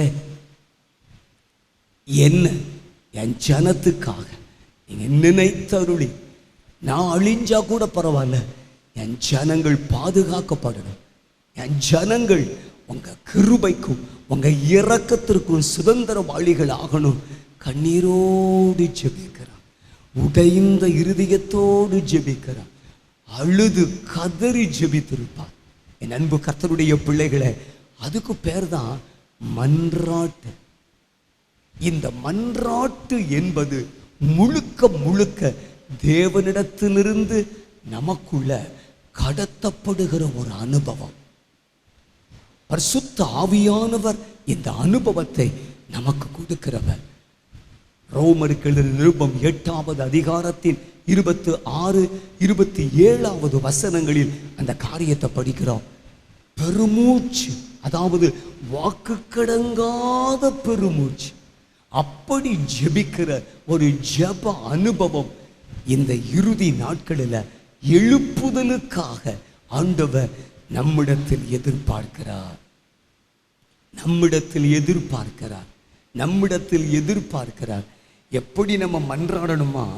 ஆண்டவரே, என் பிள்ளைகள், என் சகோதரன், என் சகோதரி, என் சொந்தத்தில் உள்ளவங்க, இவங்கெல்லாம் என் ஜனங்கள். ஆண்டவரே, இந்த உலகத்தில் உள்ள எல்லாரும் from the top to the bottom, எந்த பாஷைக்காரரானாலும், எந்த கோத்திரத்தான வம்சத்தானாலும், எந்த நபர் ஆனாலும் எல்லாருமே என் பிரதர்ஸ். ஆண்டவரே, அவங்க பரலோகத்திற்கு வரணும், உங்க பிரசன்னத்திற்கு வரணும், உடைய கண்கள் திறக்கப்படணும், உம்மை அறிந்து கொள்ளணும், அவர்கள் நித்தியத்திற்கு வர வேண்டும், உதவி செய்யோன்னு சொல்லி கர்த்தருடைய பிரசன்னத்தில் இந்த ஆத்துமாக்கள் பற்றிய அந்த பாரத்தை இருதயத்தில் ஏற்றுக்கொள்வது, அழுது மன்றாடி ஜெபிப்பது. என்னுடைய ஒரு சின்ன அனுபவத்தை நான் உங்களுக்கு சொல்றேன் பாருங்க. சில நேரம் 10 நாட்கள் கூட இந்த பாரத்தை விட்டு வெளியில வரவே முடியாது. For 10 days, 10 நாள். தானியேல பாருங்க, 21 நாட்கள் ஜெபிச்சான்னு போட்டிருக்கு. அந்த பேர்டன்ல இருந்து வெளியவே வர முடியாது. அப்படிப்பட்ட ஒரு ஜெபம் குறித்து, அனுபவம் குறித்து பரிசுத்த வேதாகமத்தில் எழுதப்பட்டிருக்கிறது. ஆண்டவர் நம்மை எழுப்புதல் தரிசனத்திற்கு கீழே கொண்டு வந்து வைத்திருக்கிறதுனால ஆண்டவர் இன்றைக்கு அப்படிப்பட்ட ஒரு ஜெப ஆவி, அல்லது மன்றாடுகிற ஒரு இருதயம், மன்றாடுகிற ஒரு கிருபைக்குட்பட ஆண்டவர் இந்த பகல் வேளையில் நம்ம மத்தியில கடந்து வந்திருக்கிறார். நிச்சயமா விசுவாசிக்கிறேன், பரலோகத்தின் தேவனானவர் இந்த கூட்டத்திற்கு நடுவில் இருந்து அப்படி போல் அவருடைய இருதயத்தையும், அவருடைய குமுறலையும், அவருடைய துடிப்பையும், அவருடைய ஏக்க பெருமூச்சுகளையும் விளங்கி கொள்ளுகிற மன்றாட்டு வீரர்களை அவர் கண்டுபிடித்து இன்று தமது கிருபையையும் அவருடைய பலத்த அபிஷேகத்தையும் நம்ம மேல வைக்கும்படி விரும்புகிறார். ஆண்டவர் அதற்குத்தான் தமது பிரசன்னத்தில் நம்மை ஒன்று கூட்டி இருக்கிறார். ஆண்டவர் மன்றாடுகிறவருடைய இருதயம் எப்படி இருக்கும்னு சொல்லி இந்த பகுதியில் நமக்கு காண்பிக்கிறார். அவன் உத்தரவாதி. ஆத்துமாக்களுக்காக தேவனுக்கு முன்பு தன்னை ஒரு குற்றவாளியாக கருதுகிற இருதயம் உள்ள ஒரு மனிதன் கதறி தேவனுடைய இருதயத்தின் பாரத்தை தனதாக்கி தன் தகப்பனுடைய இருதயத்துல, தேவனுடைய இருதயத்துல என்ன பாரம் இருக்குதோ அதை தன் இருதயத்தில் உணர்ந்து மன்றாடுகிற ஒரு மனிதனை குறித்து நம்ம பார்க்கிறோம். நம்பர் 4, நான்காவதாக பைபிள்ல போட்டிருக்குது பதில் ஆள். நல்லா கவனிங்க. இப்போ கண்ணுக்கு கண், பல்லுக்கு பல், இரத்தத்துக்கு இரத்தம். இது வேதாகமத்தில் எழுதப்பட்டிருக்கிற பிரமாணம். ஆண்டவரே மோசேக்கு சொல்றாரு, கண்ணுக்கு கண்ணு, பல்லுக்கு பல்லு, இரத்தத்துக்கு இரத்தம். இதோடு இன்னும் ஒரு வார்த்தையும் கர்த்தர் இணைத்து எழுதியிருக்கிறார். ஜீவனுக்கு ஜீவனே ஈடு என்று எழுதப்பட்டிருக்கிறது. ஜீவனுக்கு ஜீவனே ஈடு அப்படின்னா ஆண்டவர் ஒரு ஆச்சரியமான உண்மையை மன்றாடுகிற ஜெப ஊழியத்தை நமக்கு எழுதி உணர்த்துகிறார். என்னன்னா, ஒரு ஆத்துமாவனுடைய ரட்சிப்பிற்காக நம்ம கர்த்தருடைய பிரசன்னத்தில் ஜெபிக்கும் போது அந்த ஆத்துமாவனுடைய ரட்சிப்பை காண்கிற வரையிலும் நம்மை அந்த மனிதனுடைய பதிலாளாக தேவனுக்கு முன்பு, ஆண்டவரே அவனுக்காக ஒருவேளை அதை அனுபவிக்கக்கூடிய எப்படிப்பட்ட காரியமானாலும் நீர் அதை என்னிடத்தில், அது என்னுடைய ஜெபத்தில் அதை கேட்டு நீர் பெற்றுக்கொண்டு எப்படியாக அவனை விடுவிக்கணும் அப்படின்னு தன்னை ஆண்டவருடைய பிரசன்னத்தில் அர்ப்பணித்து ஜெபிக்கிற ஒரு மனிதனாய் இருக்க கர்த்தர் எதிர்பார்க்கிறார். நான் இதுக்கு பைபிள்ல இருந்து ஒரு வசனம் சொல்றேன் பாருங்க. ஆண்டவராகிய தேவன் ஏசாயா தீர்க்கதரிசியை கொண்டு ஒரு ஆச்சரியமான உண்மையை எழுதி கொடுத்திருக்கிறார். ஏசாயா 43:4, நீ என் பார்வைக்கு அருமையானபடியால் கனம் பெற்றாய், நானும் உன்னை சிநேகித்தேன், ஆதலால் உனக்கு பதிலாக மனுஷர்களையும் உன் ஜீவனுக்கு ஈடாக ஜனங்களையும் கொடுப்பேன். இது ஆண்டவருடைய ஒரு ஸ்பிரிச்சுவல் ஃபார்முலா. எல்லாம் கவனிங்க. மன்றாடுகிற ஒரு மனிதன் யாருக்காக மன்றாடுகிறானோ அந்த ஆத்துமாக்களுக்கு பதிலாக தன்னை அர்ப்பணிக்கிறவன். அப்படின்னா என்ன அர்த்தம்? அவர்கள் ஆத்தும ரட்சிப்பிற்கான அந்த கிரயத்தை அவன் செலுத்துகிறதற்கு தன்னையே ஒப்பு கொடுக்கிறான். இது உண்மை, முழுக்க முழுக்க உண்மை. யார் கொடுக்க முடியும் தெரியுமா? ஜெபிக்கிறவன் மட்டும்தான், மன்றாடுகிறவன் மட்டும்தான். மற்றவர்கள் ஈஸியா இதை செலுத்தி தீர்க்க முடியாது. மன்றாட்டு என்பது எளிதான ஒன்று அல்ல. It's a price that we pay. நல்லா கவனிங்க. இந்தியாவுக்கு ஊழியம் செய்ய வந்த ஜான் ஹைட் என்ற ஒரு பரிசுத்தவான், அவர் ஒரு ஸ்காட்டிஷ் மிஷனரி, பஞ்சாபில் ஊழியம் செய்தார். கொஞ்சம் அவருக்கு காது கொஞ்சம் மந்தம், அவருடைய நாவனுடைய அந்த வார்த்தையும் ரொம்ப அவருக்கு சரளமாக பேச முடியாது, வாயு கொன்னை வாய். ஜான் ஹைடனுடைய லைஃப் ஹிஸ்டரியை ஒரு முறை படிச்சுக்கிட்டே இருந்தேன். அவரை பற்றி எழுதப்பட்ட ஒரு சம்பவம் என்னை ஒரு அதிர்ச்சிக்குள் தள்ளினது. இந்த ஹைடனுடைய புக்கை என் பாக்கெட்டில் வச்சு எத்தனையோ மாதங்கள் வாசித்து கொண்டே இருந்தேன். ஜான் ஹைட் இந்தியாவுக்கு வந்த, பஞ்சாபில் ஊழியம் செய்த ஒரு தேவனுடைய மனிதர். இந்த ஜான் ஹைடுக்கு இந்த தேசம் அல்லது எழுப்புதல் அவருக்கு கொடுக்கப்பட்ட பேர் என்ன தெரியுமா? பிரேயிங் ஹைட் அப்படின்னு சொல்லுவாங்க. ஹைட் எப்பவும் பார்த்தாலும் ஜோம் பண்ணிக்கிட்டே இருப்பார், எப்பவும் பார்த்தாலும் ஜெபித்து கொண்டே இருப்பார். பயங்கரமான ஒரு ஆத்தும் ஆதாயகர், பயங்கரமான ஒரு ஆத்தும் ஆதாயகர். அவர் ஜெபிக்க ஒரு குறிப்பிட்ட நண்பருடைய வீட்டிற்கு அடிக்கடி போவாராம். அவங்க வீட்டுக்கு ஹைட் வந்துட்டாருனாலே அவர் ஜோமுன போறாரு. அவர் 20 நாளோ 40 நாளோ எப்போ வெளியே வாராரோ அப்போது அவரை சந்தித்து கொள்ள வேண்டியதுதான். அவர் எப்போ ஜெபிக்கிறதுக்கு போறாரு வர்றாருன்றதை அவர் தான் டிசைட் பண்ண முடியும். அவருடைய நண்பருக்கு தெரியும் இதெல்லாம். அதனால் அவர் தொந்தரவு செய்யவே மாட்டார், அவரை தொந்தரவு செய்யவே மாட்டார். அப்படிப்பட்ட ஒரு சூழ்நிலைக்கு நடுவில் அந்த ஜெபா வீட்டுக்குள்ள பிரவேசிப்பார். ஒரு நாள் இவருக்கு ஒரு சின்ன டவுட் வந்துச்சு. இவர் என்னதான் பண்றாரு?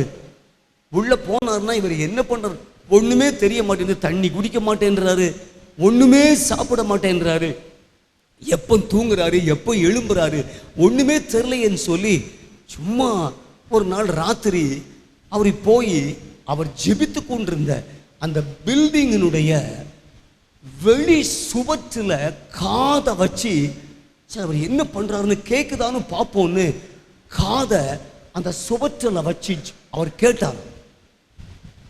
உள்ளே ஜான் ஹைட் பெருமூச்சு விட்டு கதறி கதறி கதறி அவர் அழுகிற அந்த பெருமூச்சினுடைய குரலை இவருடைய காதுகள் கேட்ட போது அதிர்ந்து போய் அந்த இடத்திலேயே மண்டிக்கிட்டு, ஆண்டவரே இப்படி ஒரு மனுஷன் ஜெபிக்க முடியுமா?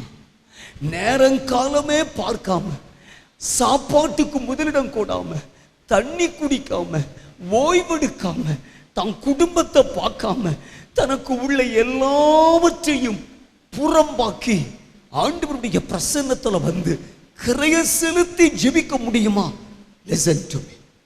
ஆண்டவர் சொல்றாரு, it is something like paying the price. ஆண்டவரே இந்த குடும்பத்தினுடைய ரட்சிப்புக்கு, இந்த ஆத்துமாவினுடைய ரட்சிப்பிற்கு, இந்த பட்டணத்தினுடைய ரட்சிப்பிற்கு என் கிரயம், என் ஜெபம், இதுதான் ஆண்டவர் நம்மிடத்துல கேட்கிற கிரயம். கர்த்தர் சொல்றாரு, பதிலாக உனக்கு பதிலாக. ஆண்டவர் சொல்ற உனக்கு பதிலா மனுஷர்களையும் உன் ஜீவனுக்கு ஈடா ஜனங்களையும் தருவே அப்படின்னு கர்த்தர் நமக்கு வாக்கு பண்ணுகிறார். மன்றாடுகிறவன் யார் தெரியுமா? ஆத்துமாக்களுக்காக பதிலாளாகிறவன். இங்க யூதா தன்னுடைய தம்பிக்காக, தன்னுடைய சகோதரனுக்கு முன்பு, ஒருவேளை யோசேப்பு, ஆனா அந்த தேசத்துல அன்றைக்கு அவன் அதிபதியா இருந்தான், அவனுக்கு முன்பு மன்றாடும் போது என் தம்பிக்காக நான் பதிலாளாகிறேன். ஐயோ என் தம்பிய நான் விட்டுட்டு அல்லது அவனை இங்க அடிமையாக விட்டுவிட்டு நான் போகவே முடியாது, நான் என் தம்பிக்கு பதிலாக அப்படின்ற அந்த வார்த்தையை அழுத்தமாக யோசேப்புக்கு முன்பாக சொல்லுகிறார். நம்பர் 5. அடுத்தது பாருங்க, அடிமையா இருக்கிறேன் என்று எழுதப்பட்டிருக்கிறது. இங்கே என் ஆண்டவனுக்கு அடிமையா இருக்கிறேன் அப்படின்னா என்ன அர்த்தம்? ஒருவேளை பதிலாக என்று சொல்லப்பட்டிருக்கிற அந்த வார்த்தையும் அடிமையா இருக்கிறேன் என்ற வார்த்தையும் ஒரே அர்த்தத்தை அல்லது ஒரே சம்பவத்தை உடையதாக, அந்த ஏறக்குறைய ரெண்டுமே ஒண்ணுதான். அதுல முதலாவது கிரயம் செலுத்துவது, பதிலாள் ஆவது. அடுத்தது என்னானாலும் பரவாயில்ல ஆண்டவரே, என்ன பிடிச்சி அல்லது என்ன இந்த இடத்துல கட்டி வச்சிருங்க, என்ன பிடிச்சி ஜெயில போட்டுருங்க, நான் இங்க உங்களுக்கு அடிமையா இருக்கிறேன், என் தம்பிய தயவு செய்து வீட்டுக்கு அனுப்பிடுங்க. எங்க அப்பா எங்க தம்பிய பார்க்காம இருக்கவே முடியாது. அது அவனுடைய குவாரி. தன்னுடைய தம்பிக்காக எப்படி மன்றாடுறான் பாருங்க. நான் இளையவனுக்கு பதிலாக இங்கே உமக்கு அடிமையா இருக்கிறேன், என்னை அடிமையா வச்சுக்கோங்க, ஆனா என் தம்பியை மட்டும் விட்டுருங்க அப்படின்னு சொல்றான்.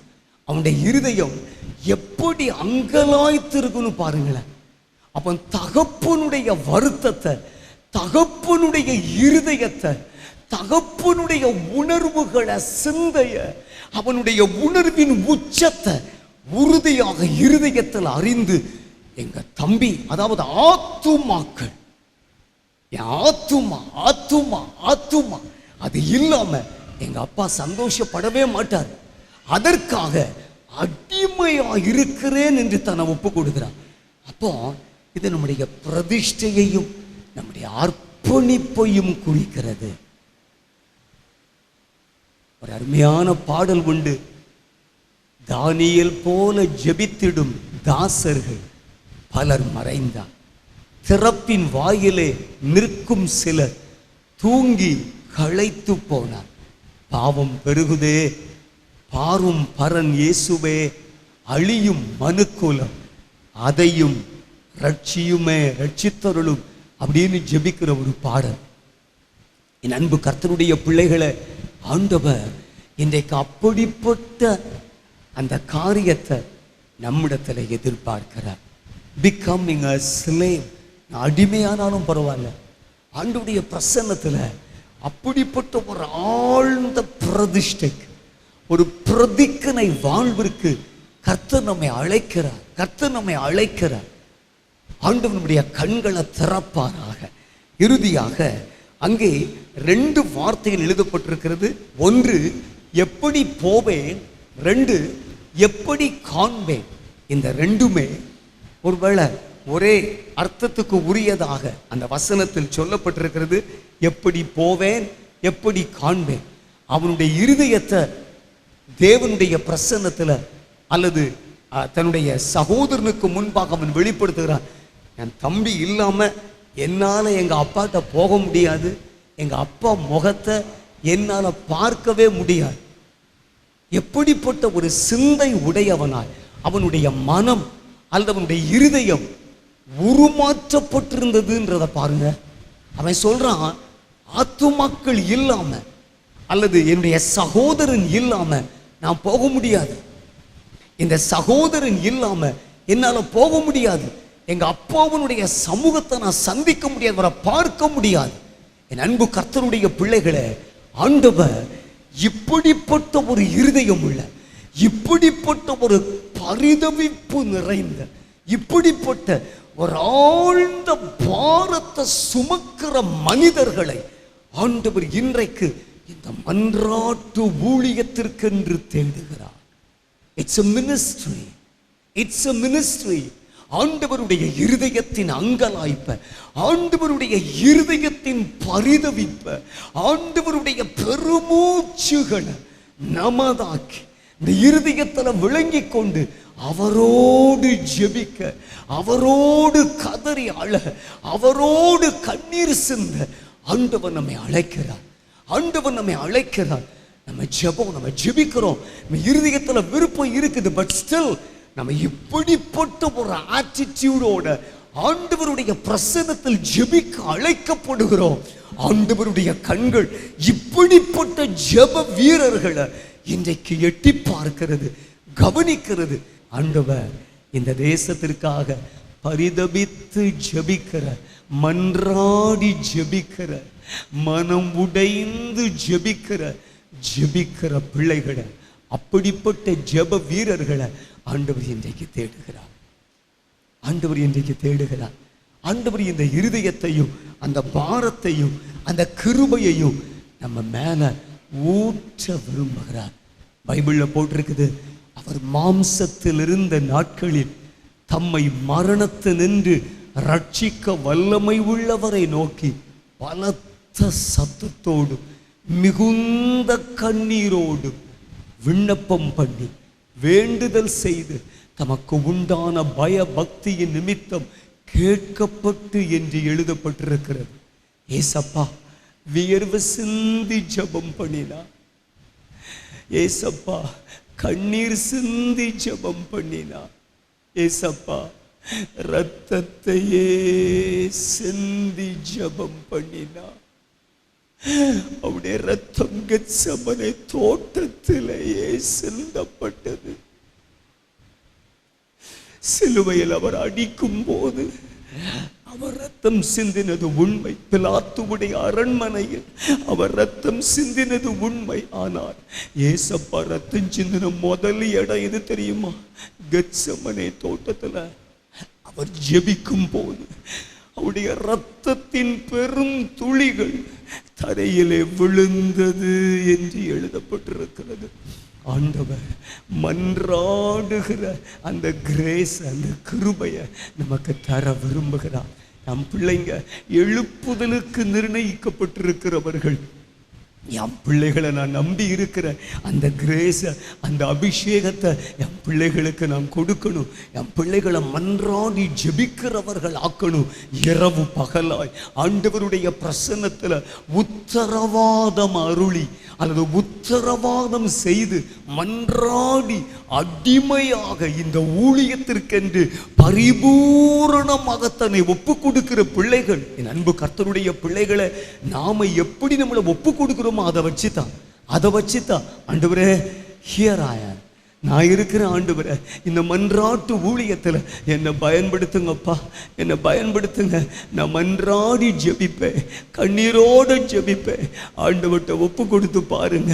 பரலோகத்தின் தேவனானவர் உங்களை தேடி உங்கள் வீடுகளுக்குள்ள வருவதையும், உங்களை ஜெபிக்கும்படி உங்கள் அக உணர்வுகளை தூண்டி எழுப்புகிறதையும், உங்கள் ஜெப நேரங்களில் உங்களை ஆக்கிரமித்து உங்களிலிருந்து தமது ஜெப கிருபைகளை விளங்க பண்ணுகிறதையும் நிச்சயமா நீங்க அனுபவிப்பீங்க.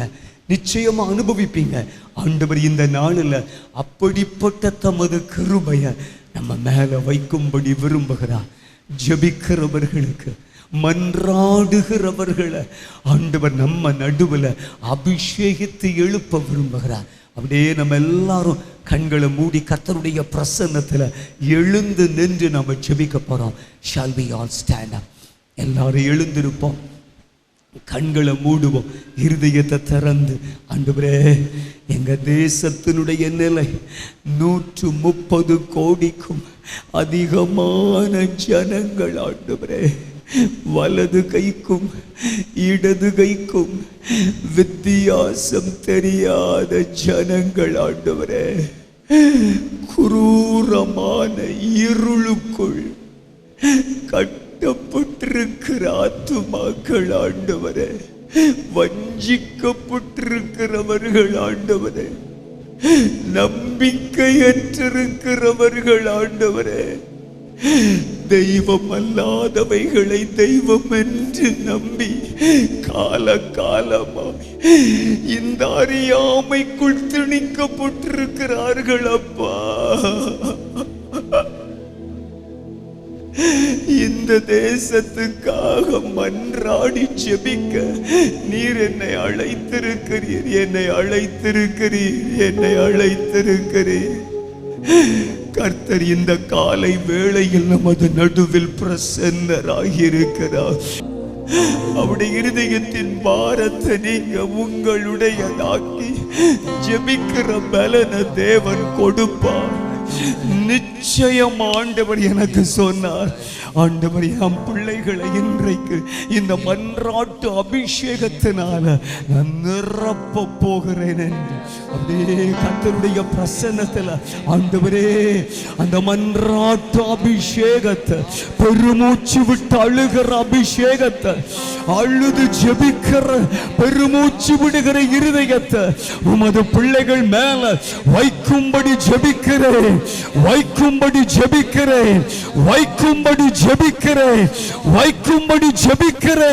ஒருவரை கூட விடாதீங்க. ஒவ்வொரு பேரையும் நிரப்புங்க. ஒவ்வொரு தகப்பன், ஒவ்வொரு தாயார், ஒவ்வொரு சகோதரன், ஒவ்வொரு சகோதரி, ஒவ்வொரு கண்மணி பிள்ளைகள் ஒவ்வொரு பேரையும் நிரப்பும் ஆண்டவரே.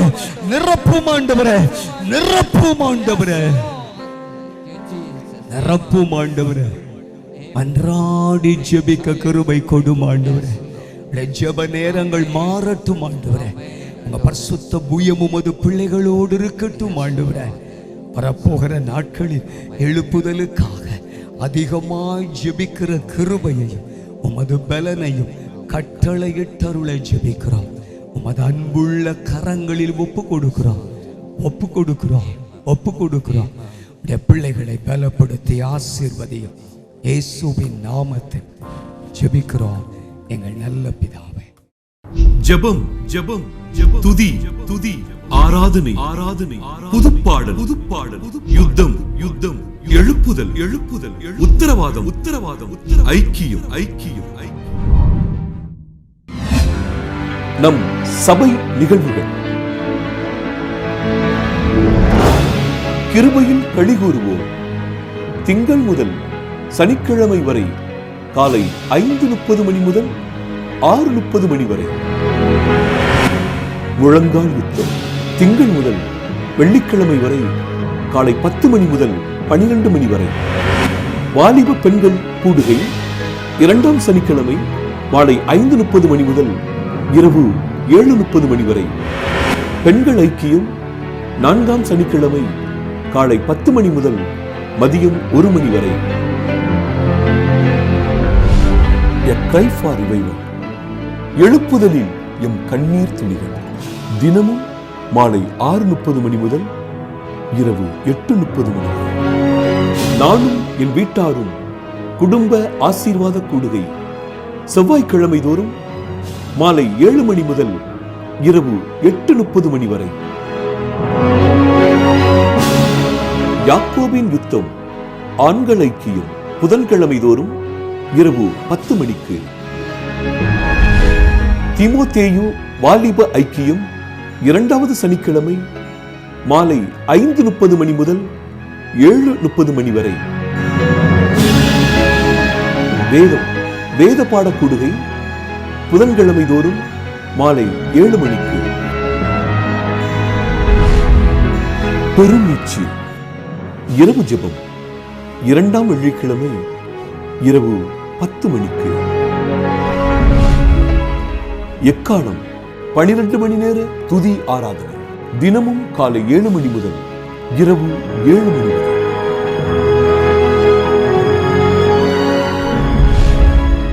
ஞாயிறு ஆராதனை காலை 9 மணிக்கு. உபவாச ஜெபம் முதல் சனிக்கிழமை காலை 9 மணிக்கு. இயேசுவை உயர்த்துவோம் மாதத்தின் முதல் சனிக்கிழமை மாலை 6:30 மணிக்கு. 24 மணி நேர ஜெப உதவிக்கு அழைக்க வேண்டிய அலைபேசிகள் 9500373818. தொலைபேசி எண் 0462310232.